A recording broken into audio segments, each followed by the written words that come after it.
Hoy nos aqui na BIT, Bureau Interno de Diensten, para comemorar três pontos importantes, três hechos importantes. Um está quando está celebrando 70 anos como um departamento de governo, muito crucial, que está registrando documentação de governo e também encarregado do que se chama Central Magazine, que está caminhando com o departamento de governo para buscar todo um produto que nós temos.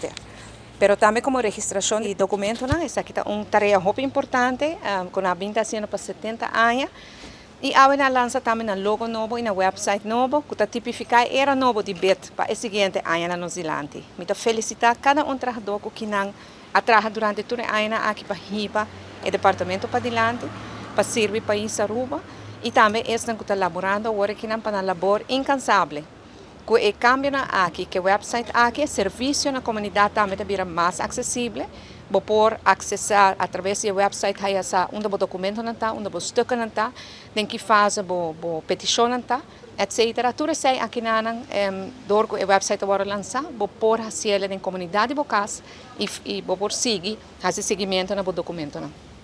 Esse é apenas de benefício do website. E essa aqui está também uma visa está tipificar era novo que nós turquear como governo para Baiaden. Mais transparência, mais confortabilidade e um melhor serviço. Para bem na BIT com a celebração aqui.